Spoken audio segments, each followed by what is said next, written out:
Voici une question dont la réponse pourrait changer le cours de votre vie. Pouvons-nous nous approcher de Dieu par nos propres mérites? La parole de Dieu va nous répondre bien clairement aujourd'hui même à l'émission À travers la Bible.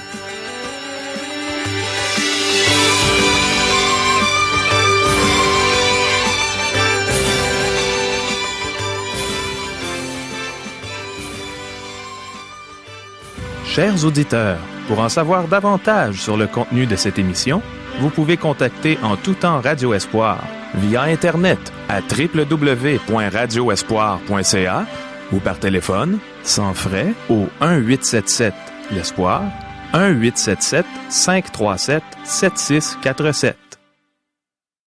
Bonjour, ici Caro. Nos questions sont toutes simples aujourd'hui, mais les réponses de Dieu vont être claires pour tous ceux qui veulent réellement le connaître et passer l'éternité avec lui. Les voici. Est-ce que de nos jours, nous nous plaignons, tout comme le peuple d'Israël dans le désert? Est-ce à cause de nos mérites que nous pouvons nous approcher de Dieu?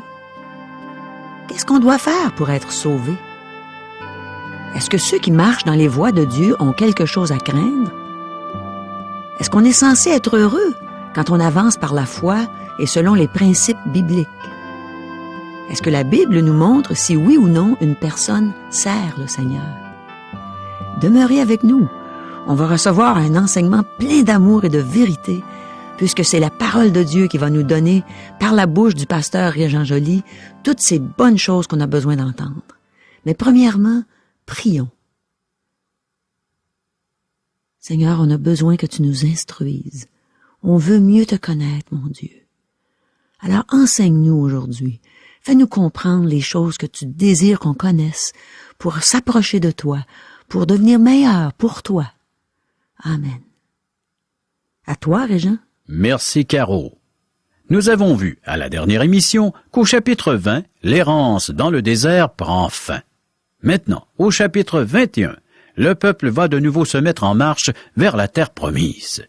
Ce chapitre relate les premières victoires militaires du peuple. De plus, nous avons le récit de leur 8e et dernière rébellion qui leur a attiré des serpents venimeux. Un serpent d'airain fut élevé pour les sauver, et le Seigneur s'en servit pour illustrer la crucifixion.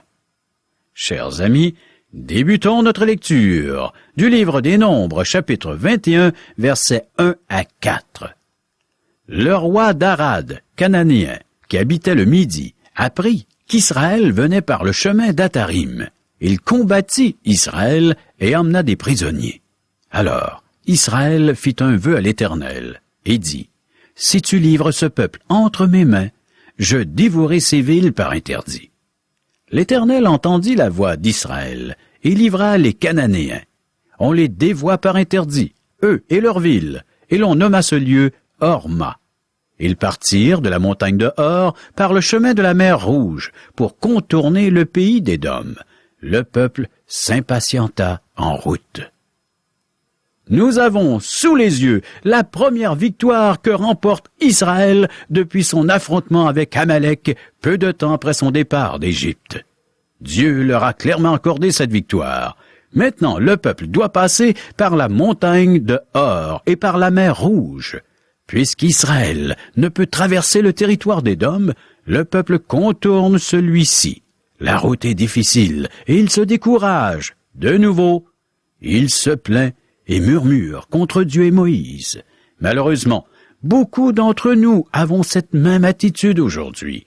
Lorsque nous affrontons des difficultés, nous nous plaignons et nous nous rebellons. Verset 5. Et parla contre Dieu et contre Moïse. Pourquoi nous avez-vous fait monter hors d'Égypte pour que nous mourions dans le désert? Car il n'y a point de pain, il n'y a point d'eau, et notre âme est dégoûtée de cette misérable nourriture. Nous plaignons-nous facilement de Dieu? C'est la 8e et dernière révolte des enfants d'Israël. Ils se plaignent de nouveau de la manne. Plutôt, le ramassis des gens qui accompagnaient Israël avait suscité une révolte à cause de la manne. La manne était une nourriture saine et complète, avec toutes les vitamines nécessaires. Le livre de Deutéronome précise que les Israélites n'ont pas eu de problème de pieds enflés lors de la marche dans le désert. Cela aurait été le cas s'ils avaient souffert de malnutrition. La manne était délicieuse et se prêtait à des recettes variées. Il n'y avait pas de véritable raison de se plaindre. Les personnes se plaindraient même d'un steak. Elles voudraient une tranche de simili-poulet pour varier leur menu. La facilité avec laquelle nous nous plaignons étonnera toujours, surtout en ce qui a trait aux choses spirituelles. Lorsque J. Vernon McGee, l'auteur de nos textes, était un jeune pasteur, il a remarqué que les gens se plaignaient des chaises et des bancs qui se trouvaient dans leur lieu de culte. Cependant, ces mêmes personnes pouvaient passer 3 à 4 heures sans se plaindre sur les bancs d'un stade lors d'une joute de football. Nous n'hésitons pas à nous plaindre de Dieu ou à Dieu. Combien souvent le remercions-nous et nous réjouissons-nous de la bonté envers nous? L'Éternel commence à être las de toutes ces plaintes. Les Israélites affirment que leur âme est dégoûtée de la manne. Ils n'en veulent plus. Ils accusent Dieu de les avoir entraînés dans le désert pour les faire mourir. Ils ont éprouvé la patience de Dieu une fois de trop, et Dieu va les juger sévèrement. Versets 6 et 7. Alors l'Éternel envoya contre le peuple des serpents brûlants. Ils mordirent le peuple, et il mourut beaucoup de gens en Israël. Le peuple vint à Moïse et dit, « Nous avons péché, car nous avons parlé contre l'Éternel et contre toi. Prie l'Éternel, afin qu'il éloigne de nous ces serpents. » Moïse pria pour le peuple. Le peuple n'a pas subi cette épreuve longtemps avant de reconnaître qu'il a péché contre Dieu et contre Moïse, son serviteur. Nous avons un problème semblable avec bien des personnes aujourd'hui. Elles veulent devenir membres d'Église parce qu'elles se pensent bonnes, mais c'est comme pécheurs que nous devons venir à Dieu. Dieu va commencer à travailler dans notre cœur lorsque nous viendrons à lui comme des pécheurs. Le Seigneur Jésus est mort pour les pécheurs. Il est venu chercher des pécheurs, non des personnes bien. Le Seigneur Jésus aime les pécheurs. Si vous ne voulez pas venir au Seigneur Jésus comme un pécheur, alors le Seigneur Jésus n'est pas pour vous, car il est venu pour sauver des pécheurs. Nous approchons Dieu par la foi seule, non à cause de nos mérites. Puisque les Israélites ne peuvent faire appel à leurs mérites ou à leurs bonnes œuvres, ils devront démontrer leur foi pour être sauvés de la morsure des serpents. Ils ne peuvent promettre d'être bons, car ils ne le seront jamais. Mais ils peuvent mettre leur confiance en Dieu qui accepte qu'ils viennent à lui par la foi. Versets 8 et 9. L'Éternel dit à Moïse, « Fais-toi un serpent brûlant, et place-le sur une perche. Quiconque aura été mordu et le regardera conservera la vie. » Moïse fit un serpent d'airain et le plaça sur une perche, et quiconque avait été mordu par un serpent et regardait le serpent d'airain conservait la vie. Quelle leçon merveilleuse! Pour être sauvés, les Israélites doivent regarder par la foi au serpent d'airain élevé sur une perche. Si quelqu'un n'avait pas la foi, il ne tournait pas son regard vers le serpent et il mourrait. Je peux imaginer des personnes affirmant que regarder le serpent était ridicule. Ces personnes voulaient davantage, quelque chose de plus tangible. Cependant, regarder le serpent était la seule solution. Aujourd'hui, nous n'avons qu'à regarder à la croix pour être sauvés. Nous n'avons pas à deviner le sens de la leçon. En effet, le Seigneur Jésus nous l'a donné le soir où il a rencontré Nicodème. Nous pouvons même la lire, cette histoire, dans l'Évangile de Jean, chapitre 3, versets 14 à 16, sortant de la bouche même du Maître, du Seigneur Jésus. Et, comme Moïse éleva le serpent dans le désert, il faut de même que le Fils de l'homme soit élevé, afin que quiconque croit en lui ait la vie éternelle. Car Dieu a tant aimé le monde qu'il a donné son Fils unique, afin que quiconque croit en lui ne périsse point, mais qu'il ait la vie éternelle. Comment le Fils de l'homme fut-il élevé? Vous répondez, sur une croix. Oui, mais il mourait sur la croix destiné à Barabbas, un voleur et un meurtrier. Barabbas était coupable et méritait sa condamnation. Ce n'était pas le cas de Jésus. Le Seigneur Jésus fut fait péché pour nous. Sur cette croix, Jésus ne prenait pas seulement la place de Barabbas, mais aussi la vôtre et la mienne. Dieu a permis cela parce qu'il nous aime. Mais Dieu ne peut pas nous sauver avec son amour. Le texte ne dit pas que Dieu a tant aimé le monde qu'il a sauvé le monde. Pas du tout. Dieu a tant aimé le monde qu'il a donné son Fils unique. Maintenant, Dieu vous demande de mettre votre confiance en lui, de regarder vers lui et de vivre par lui. Regardez à Jésus-Christ. Il a pris votre place à la croix. Vous êtes des pécheurs et c'est vous qui méritez la mort. Le Seigneur Jésus ne la méritait pas. Il est mort pour vous. Nous lisons qu'un serpent d'airain fut fabriqué et que ceux qui le regardaient vivaient. Ceux qui ne regardaient pas mouraient. C'est aussi simple que cela aujourd'hui. Soit que vous regardiez au Seigneur, Jésus, afin qu'il vous sauve, puisque vous êtes pécheurs, soit que vous ne le faites pas. Si vous ne regardez pas à Jésus-Christ, si vous ne mettez pas votre confiance en lui, qu'importe le nombre de fois que vous vous êtes fait baptiser, qu'importe le nombre de rituels religieux auxquels vous vous êtes soumis, qu'importe le nombre d'églises dont vous avez été membre, qu'importe qui sont vos parents, vous êtes un pécheur perdu en route pour la perdition éternelle.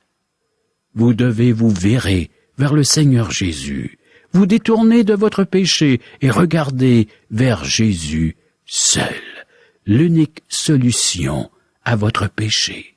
C'est aussi simple que cela. En passant, c'est aussi compliqué que cela. Les gens ont un problème de nos jours. Ils comptent sur eux et sur leurs œuvres afin d'être sauvés. Les gens éprouvent de la difficulté à reconnaître qu'ils sont pécheurs et à mettre leur entière confiance en Jésus-Christ seul pour leur salut. Un ami chrétien m'a raconté comment il fut libéré de nombreuses années d'esclavage à la pornographie, alors que Dieu lui a parlé par l'illustration du serpent d'airain. Je vous lis une partie de son témoignage. « Je n'ai pas été libéré de l'esclavage du péché tant que je n'ai pas compris l'œuvre de Christ à la croix et que je n'ai pas accepté cette réalité par la foi. En mourant à la croix, le Seigneur Jésus-Christ n'a pas seulement payé une rançon pour nos péchés afin que nous puissions être pardonnés et aller au ciel pour l'éternité. Dans l'Épître aux Romains, chapitre 6, l'apôtre Paul nous enseigne que les croyants sont crucifiés et ramenés à la vie avec Jésus-Christ à la croix.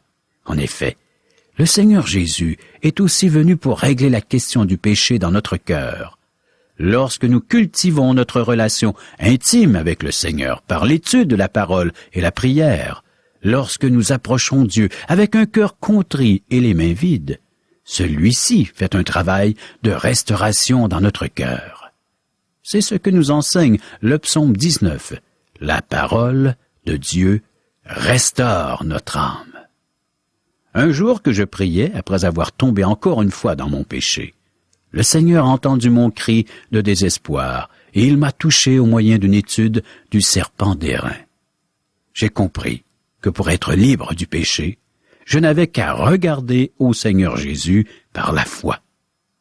Tout comme un Israélite mordu par un serpent ne pouvait rien faire pour être guéri, sauf regarder au serpent. Je ne peux rien faire pour nettoyer mon cœur, sauf regarder par la foi au Seigneur Jésus élevé sur la croix pour mes péchés. C'est lui qui fait le travail de restauration dans mon âme. Je n'ai qu'à jeter un regard de foi sur mon Sauveur crucifié.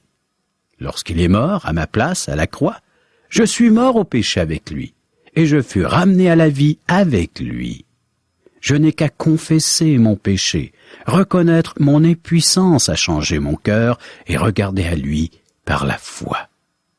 Depuis ce jour, après plusieurs décennies d'esclavage au péché, j'ai été finalement libéré. Maintenant, les enfants d'Israël poursuivent leur chemin. Ils passèrent par Oboth, Ijeabarim et Zéred pour finalement arriver à la rivière d'Arnon. Poursuivons notre lecture, verset 13. De là ils partirent, et ils campèrent de l'autre côté de l'Arnon, qui coule dans le désert, et en sortant du territoire des Amoréens, car l'Arnon est la frontière de Moab, entre Moab et les Amoréens. Donc, le peuple poursuit sa route. Verset 16. De là, ils allèrent à Béer. C'est ce Béer où l'Éternel dit à Moïse, « Rassemble le peuple, et je leur donnerai de l'eau. » Prêtez attention à ceci. Notez la différence. C'est la première fois que le peuple chante un cantique de louange et d'action de grâce. Depuis longtemps, il chantait du blues dans le désert. Maintenant, c'est une chorale qui loue son Dieu. Lisons ensemble les versets 17 à 20. Alors, Israël chanta ce cantique. Monte, puis, chantez en son honneur.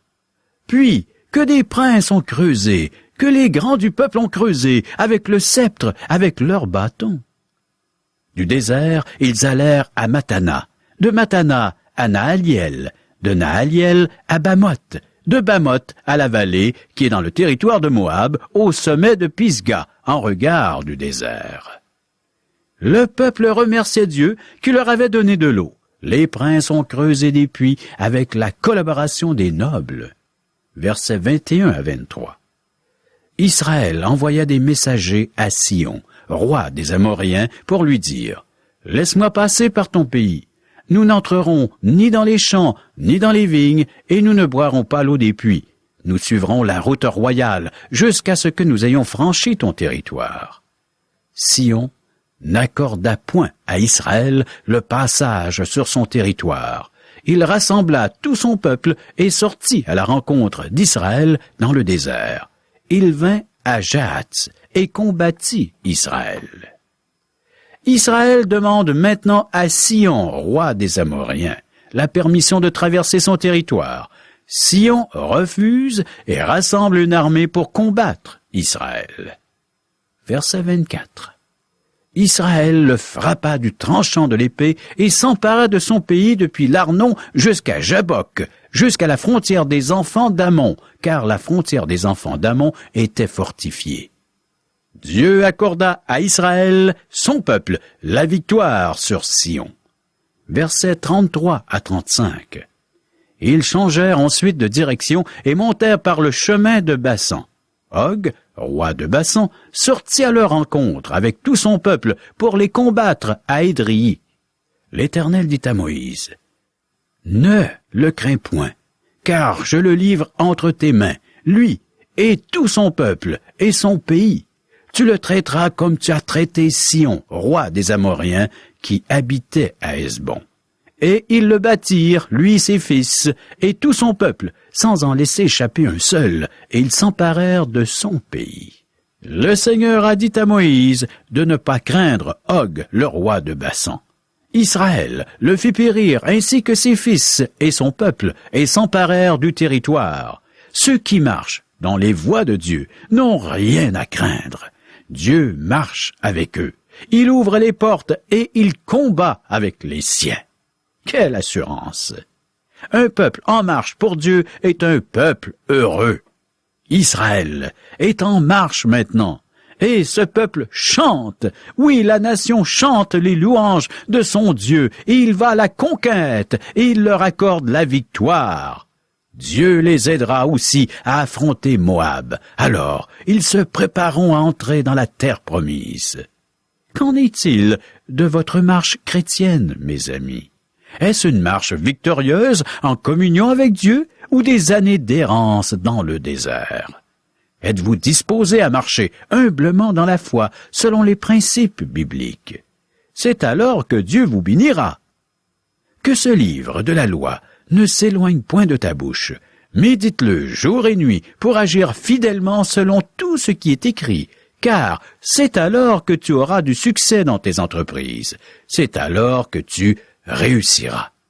Josué, chapitre 1er, verset 8. Chers amis, nous passons maintenant au chapitre 22. Dans la section des chapitres 22 à 25, nous voyons l'histoire de Balaam, le prophète. C'est un des personnages étranges qui apparaissent dans le récit biblique et dont j'éprouve de la difficulté à bien comprendre.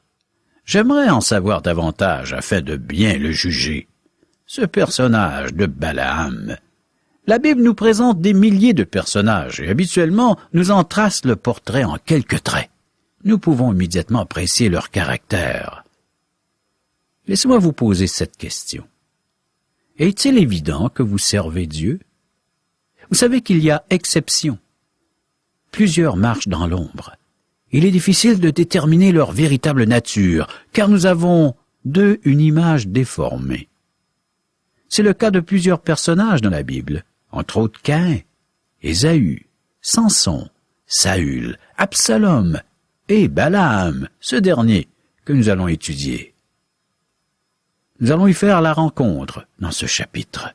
Il est difficile de bien saisir ces personnages. Dans le Nouveau Testament, nous nous posons des questions au sujet du jeune homme riche qui est venu voir le Seigneur Jésus. Est-il jamais revenu voir le Seigneur? Puis, il y a ce Judas. Qui peut le comprendre? Le Seigneur l'a appelé le fils de la perdition. Pourtant, Judas a suivi Jésus pendant 3 ans. Seul le Seigneur Jésus s'est rendu compte qu'il était un hypocrite. Puis, il y a Démas, qui a semblé si fidèle à l'apôtre Paul, mais qui l'a finalement abandonné. Et qu'en est-il d'Ananias et de Saphira? Balaam est un personnage mystérieux au sujet duquel les opinions varient. Un auteur affirme qu'il est le plus étrange des personnages bibliques. L'auteur pense qu'il est un véritable prophète de Dieu. D'autres affirment qu'il est un sorcier. Balaam cherche-t-il sincèrement à servir Dieu ou est-il un hypocrite? Bien, je vous laisse juger par vous-même. Certains pourraient penser que ce personnage ne mérite pas qu'on s'y arrête, mais la Bible attache une certaine importance à cet individu. Michée, le prophète Michée a écrit « Mon peuple, rappelle-toi de ce que projetait Balak, roi de Moab, et que lui répondit Balaam, fils de Béor, de Sittim à Gilgal, afin que tu reconnaisses les bienfaits de l'Éternel. » Michée, chapitre 6, verset 5. Michée rappelle Balaam au souvenir du peuple de Dieu. Donc, il est préférable que nous n'omettions pas ce personnage. Saviez-vous que la Bible parle plus de Balaam que de Marie, mère de Jésus? Elle en dit plus au sujet de Balaam que de plusieurs apôtres. Le nom de Balaam est mentionné à 3 reprises dans le Nouveau Testament, toujours en rapport avec l'apostasie. Dans sa 2e épître, l'apôtre Pierre mentionne les voies de Balaam. L'Apocalypse mentionne la doctrine de Balaam. Balaam était un Madianite. Sa renommée était grande. Il obtenait des résultats. Était-il un vrai prophète? Voici ce qui met fin à notre 21e chapitre du livre des Nombres. Chers amis, êtes-vous vrais devant Dieu et les hommes? C'est la question que nous pouvons nous poser. Balaam, que nous verrons plus amplement à la prochaine émission, je l'espère, s'est posé cette question. Qui es-tu? Qui suis-je? Seigneur, sonde notre cœur. Prochaine émission, Nombre chapitre 22 verset 1er à chapitre 24 verset 14. Merci beaucoup, Régent. Il est bien clair qu'on ne peut pas s'approcher de Dieu par nos mérites, mais qu'on doit s'approcher de lui par la foi. Qui est-ce qui ne voudrait pas avoir la vie éternelle? Mais combien de gens croient qu'ils sont sauvés, qu'ils iront au ciel pour l'éternité parce qu'ils donnent aux pauvres, parce qu'ils aident ceux qui sont dans le besoin, parce qu'ils donnent généreusement à toutes sortes d'œuvres humanitaires, parce qu'ils aident leurs voisins, leurs collègues, ou simplement parce qu'ils ont leur religion, peu importe laquelle. Dans notre nature humaine, dans notre orgueil, on cherche à se sauver soi-même, par nos propres moyens. Il y a même des héros qui risquent leur vie pour sauver des gens en péril. et on passe à côté de ce que Dieu nous enseigne dans sa parole, dans la Bible. Aujourd'hui, Régent a mentionné que Moïse a élevé le serpent dans le désert et qu'il fallait de même que le Fils de l'homme soit élevé afin que quiconque croit en lui ait la vie éternelle. Le Fils de l'homme, c'est le Fils de Dieu, celui que Dieu a donné dans son amour, afin qu'en croyant en lui seul pour être sauvé, on puisse avoir la vie éternelle. Oui, Jésus a été élevé. L'homme ne l'a pas élevé en dignité. Il l'a élevé sur une croix. Jésus s'est laissé faire, parce que c'était son but de le faire par amour pour moi, par amour pour toi, mon ami. Crois-tu que Jésus est Dieu fait homme, qu'il est venu sur cette terre avec un but spécifique, celui de te sauver, de te donner la vie éternelle? Crois au Seigneur Jésus et tu seras sauvé. Regarde au Seigneur Jésus qui est mort sur la croix pour payer la dette de tes péchés. Demande-lui de te sauver. Ne cherche pas à te sauver toi-même, tu en es incapable. Peu importe tout le bien que tu peux faire, tu ne peux pas satisfaire la justice de Dieu. Ça prenait un sacrifice parfait, quelqu'un qui n'avait jamais péché. Et Jésus est le seul qui soit venu sur cette terre sans jamais pécher. C'est lui, Jésus, l'agneau de Dieu, l'agneau sans tache, qui seul peut ôter le péché du monde, qui seul peut ôter ton péché. Reconnais que tu es un pécheur perdu. Même si tu penses que tu n'as pas commis beaucoup de péchés, même si tu es une bonne personne, je vais te donner un petit exemple bien simple. Supposons que tu regardes un pommier et qu'il y a juste une pomme dedans. Est-ce que tu ne vas pas dire qu'il est quand même un pommier? Eh bien, quand même, tu aurais commis un seul péché dans ta vie. Si tu es honnête, je crois bien que tu vas trouver plus d'un péché en réfléchissant sur toute ta vie. Alors, on doit tous avouer qu'on est des pécheurs. Reconnais que tu es perdu. Tourne tes regards vers la croix. Vois l'amour de Dieu pour toi dans ce sacrifice et reçois Jésus comme ton sauveur, comme ton Seigneur. Demande-lui de te donner ce cadeau que personne ne mérite. Demande-lui de te donner la vie éternelle. Et c'est certain qu'il va le faire. Ce que Dieu promet, il l'accomplit. Veux-tu avoir la vie éternelle? Veux-tu aller au ciel pour être avec Dieu éternellement? Reçois Jésus comme ton sauveur, comme ton Seigneur. Bien oui, chers amis, nous vous offrons des cours bibliques par correspondance. Une minute, Régent, est-ce que c'est compliqué ces cours-là? Parce que tu sais, moi, je suis pas très intellectuel. Rien de plus facile, Caro. Oui. Les gens n'ont qu'à prendre la Bible qu'ils ont à la maison, Oui. de nous commander ces petits livrets, et par le fait même, en quelques minutes seulement, ils auront répondu à ces simples questions. Est-ce qu'il y a beaucoup de En par rapport cœur? avec le texte qu'ils auront lu. Du Il y a- par cœur. Quasiment pas de par cœur. Oui, c'est intéressant. C'est juste des questions, des qui, quoi, comment, pourquoi. Pour mieux connaître Dieu. Approfondir le texte biblique afin qu'il puisse nous parler et même nous interpeller. Car son auteur, Dieu, est vivant. Ah, ça, j'en suis certaine, Régent. Et il a des choses très importantes à partager avec nous. J'ai le goût de m'inscrire. Voilà le but, le pourquoi nous vous offrons ces cours par correspondance à partir de chez vous. Pour toute correspondance, Alors, vous pouvez nous rejoindre par téléphone, en composant le 1-877-l'Espoir, 1-877-537-7647 ou via courriel. à www.radioespoir.ca. Et aussi, on a une adresse postale. Radio Espoir, casier postal 34 143 Charlebourg, Québec, G1G 6P2. À demain! Oui.